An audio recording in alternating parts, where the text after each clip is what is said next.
El rótulo del colérico apóstol, su persistencia, es una característica admirable cuando está dirigida por el Espíritu Santo. Pero la persistencia también puede alejar al cristiano colérico de la voluntad de Dios. Contrariamente a lo que piensan algunos de mis respetados amigos cristianos, en el sentido que el apóstol Pablo no cometió falta alguna después de su conversión, creo que la Biblia relata un incidente negativo provocado por su obstinada persistencia. Casi al final de su tercer viaje misionero registrado en Hechos 20, decidió estar el día de Pentecostés, si le fuera posible, en Jerusalén. Aquí se trataba del espíritu de Pablo, que indicaba su determinación de ir a Jerusalén. Nada nos dice la Escritura de que preguntara al Señor sobre esto, sino que dispuso sus planes de acuerdo a sus deseos. Esta historia nos indica que hasta un cristiano maduro puede hacer caso omiso de la voluntad de Dios, cuando antepone su voluntad a la de Dios. El versículo 23 demuestra que Pablo fue advertido sobre desagradables consecuencias, pues el Espíritu Santo por todas las ciudades le daba testimonio diciendo que le esperaban prisiones y tribulaciones. Pero nada de eso disuadió a Pablo, pues dijo: de ninguna manera hago caso, ni estimo preciosa mi vida para mí mismo, con tal de que acabe mi carrera con gozo y el ministerio que recibí del Señor Jesús. El Señor quería que Pablo concluyera su viaje gozosamente, pero el tiempo y el lugar no le fue revelado. Si Dios hubiera querido que Pablo fuera a Jerusalén, hubiera sido su gracia la que le habría decidido, no la determinación de Pablo. Que Pablo tuvo no en poco la voluntad de Dios para ir a Jerusalén es un punto sobre el cual no quiero ser dogmático. Pero de lo que no hay duda es que su actitud se inspira más en la carne que en el espíritu. A veces los cristianos pierden grandes alegrías espirituales, no porque obren mal, sino porque hacen las cosas incorrectamente. En otras palabras, se le meten algo en la cabeza y no le preguntan a Dios porque temen que dirá que no, y por lo tanto proceden por su cuenta. Y aun cuando las cosas salgan bien al final, ¿cuánto más serían si toman en cuenta la exhortación de fíate de Jehová de todo corazón y reconócelo en tus caminos y Él enderezará tus veredas? Escrita en Proverbios 3, del 5 al 6. El Espíritu Santo sin duda alguna le reveló a Pablo su voluntad respecto a su viaje a Jerusalén, pues en el capítulo 21 indica que cuando llegó a Tiro, el Espíritu Santo le advirtió por intermedio de los discípulos que no subiese a Jerusalén. Pero Pablo fue inmutable en su decisión y persistencia. Pocos días después, luego de llegar a Cesarea, pararon en el hogar de Felipe, el evangelista. Fue a verlos un profeta judío de nombre Ágabo, quien tomando el cinto de Pablo, se ató con él los pies y las manos y le dijo: esto dice el Espíritu Santo, así atarán los judíos en Jerusalén al varón de quien es este cinto y le entregarán en manos de los gentiles. Hechos 21:11. Cuando los creyentes oyeron eso, le rogaron que no subiese a Jerusalén, pero Pablo rehusó escuchar sus advertencias. La Escritura nos dice que al no poder persuadirlo le dijeron: hágase la voluntad del Señor.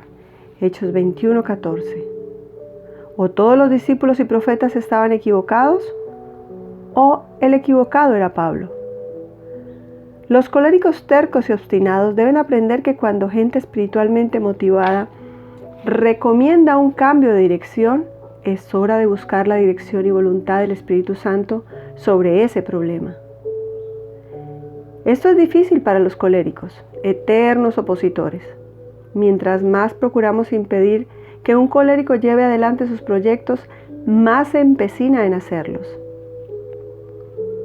Un médico cristiano describió en forma analítica dos distintas reacciones ante la oposición, de parte de dos pastores amigos suyos. Cuando la oposición se ejercía sobre el pastor sanguíneo y éste se sentía amenazado, invitaba a quien lo amenazaba a salir juntos a tomar una taza de café. Su inseguridad le llevaba a querer usar sus dones carismáticos para encantar a su opositor y lograr su cooperación. En cambio, el pastor colérico reaccionaba ante la oposición empecinándose más que nunca.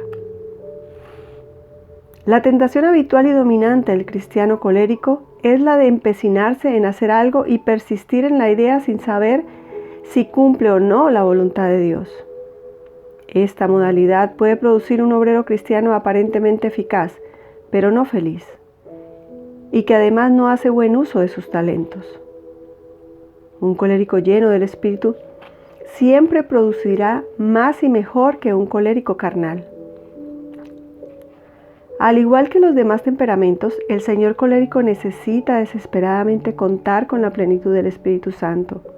De no ser así, deberá soportar innecesarias dificultades, tal como le ocurrió al apóstol Pablo. Bien sabemos lo que le sucedió al colérico apóstol, más colérico que apóstol, al rehusar las exhortaciones del Espíritu Santo e ir a Jerusalén de todas maneras. Un pecado lleva a otro, y a poco andar, Pablo se rasura la cabeza y toma un voto judío en su intento de agradar a los israelitas. A los coléricos no les tienta de ordinario la competencia o la transacción, pero sí son vulnerables a transar cuando piensan que un pequeño pecadillo puede redundar en un gran beneficio. Pudiera ser que eso fue lo que le pasó por la mente al apóstol cuando fue a Jerusalén y observó las prácticas judías, porque tenía un tremendo deseo de alcanzar a los de su raza. Dios llamó a Pablo a un gran ministerio entre los gentiles. Este lo cumplió plenamente, pero su nacionalismo lo impelía a predicar la salvación a su propio pueblo, el judío, lo cual es perfectamente comprensible y loable.